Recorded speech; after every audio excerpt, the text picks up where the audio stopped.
അസ്സലാമലൈക്കും, എല്ലാവർക്കും എൻ്റെ കിച്ചൻ ലാബിലേക്ക് സ്വാഗതം. അപ്പോൾ ഞാൻ ഇന്നൊരു അടിപൊളി സ്വീറ്റുമായിട്ടാണ് വന്നിരിക്കുന്നത്.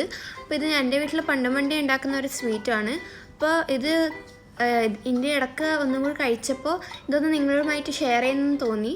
അപ്പോൾ ഇതിന് പ്രത്യേക പേരൊന്നുമില്ല. അപ്പോൾ നിങ്ങൾക്ക് വേണ്ടി ഞാൻ ഇതിനെ ബ്രെഡ് പേടാന്ന് വിളിക്കാം. ഇത് വളരെ ടേസ്റ്റിയാണ്. എല്ലാവരും ഇത് എന്തായാലും ട്രൈ ചെയ്ത് നോക്കാം. ഈസി ആയിട്ട് ഉണ്ടാക്കാൻ പറ്റുകയും ചെയ്യും. അപ്പോൾ ഇതിന് സിറപ്പൊക്കെ ഒഴിച്ച് തിന്നാൻ നല്ല ടേസ്റ്റാണ്. സിറപ്പില്ലാതെയും കഴിക്കാം, പക്ഷെ അത് നല്ല ക്രിസ്പി ആയിരിക്കും. വീട്ടിലെപ്പോഴും അവൈലബിളായ സാധനം വെച്ചിട്ട് തന്നെ നമുക്ക് ഈ ഒരു സ്വീറ്റ് ഉണ്ടാക്കാം. അപ്പോൾ നമുക്ക് ഉണ്ടാക്കുന്ന മെത്തേഡ് നോക്കാം. അതിന് മുമ്പായി എൻ്റെ ചാനൽ ആദ്യമായി കാണുന്നവർ സബ്സ്ക്രൈബ് ചെയ്യാനും അതിൻ്റെ കൂടെ തന്നെ ബെൽ ബട്ടണിൽ ഓൾ എന്ന ഓപ്ഷൻ വെക്കാനും മറക്കല്ലേ.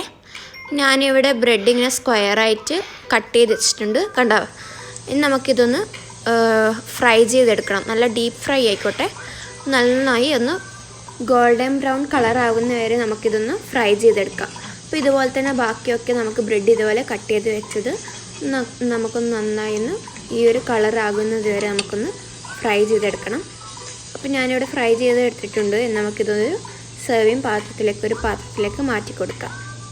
ഞാനിവിടെ കുറച്ച് പൊരിച്ച് വെക്കുന്നുണ്ട് ഫ്രൈ ചെയ്തിട്ട്.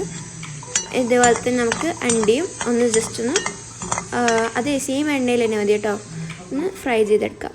അപ്പോൾ നമ്മുടെ ഇവിടെ ബ്രെഡൊക്കെ നന്നായി ഫ്രൈ ചെയ്തിട്ടുണ്ട്. നമ്മൾ അണ്ടിയും ഇവിടെ ഫ്രൈ ചെയ്തിട്ടുണ്ട്. നമുക്ക് അടുത്തതായി പേട ഉണ്ടാക്കിയാൽ വേണ്ടത്.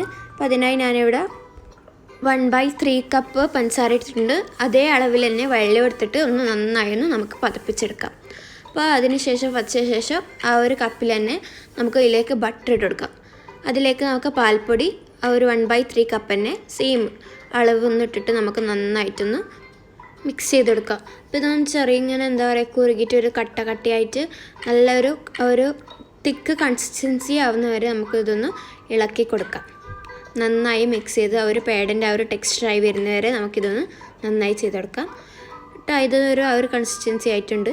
നമുക്ക് ഓരോതിൻ്റെ മേലേക്ക് ഈ ഒരു പാഡിൻ്റെ ഒരു ക്രീം ഒഴിച്ചു കൊടുക്കാം. ഇത് വളരെ സിമ്പിളാണ്. എല്ലാവരും ഇത് ട്രൈ ചെയ്ത് വെക്കുക. എന്തായാലും എല്ലാവർക്കും ഇഷ്ടപ്പെടും, അത് തീർച്ചയാണ്. ഇതിൻ്റെ മേലേക്ക് നമുക്ക് അണ്ടി വെച്ചെടുക്കാം. ഇത്രയ്ക്ക് ഈസിയാണ്, സിമ്പിളായിട്ട് നമുക്ക് വളരെ പെട്ടെന്ന് ഉണ്ടാക്കാൻ പറ്റും. പെട്ടെന്ന് ഇങ്ങനെ എന്താ പറയുക ഗസ്റ്റൊക്കെ വന്നാൽ പെട്ടെന്നൊക്കെ ഒന്നുമില്ല എന്ന് വിചാരിച്ചാൽ ഇതൊക്കെ നമ്മളെ വീട്ടിലെപ്പോഴും അവൈലബിൾ ആവുന്ന സാധനമാണല്ലോ. അപ്പോൾ നമുക്ക് വളരെ ഈസി ആയിട്ട് സ്വീറ്റ്സൊക്കെ ഉണ്ടാക്കാൻ പറ്റും. അപ്പോൾ ഇതുപോലെ തന്നെ നമുക്ക് ബാക്കിയൊക്കെ ചെയ്തെടുക്കാം. അപ്പോൾ കുട്ടികൾക്കൊക്കെ വളരെ ഇഷ്ടപ്പെടും. നമുക്ക് സിറപ്പ് ഉണ്ടാക്കിയെടുക്കാം. അപ്പോൾ അതിനായി 1/3 കപ്പ് വെള്ളം എടുത്തിട്ടുണ്ട്.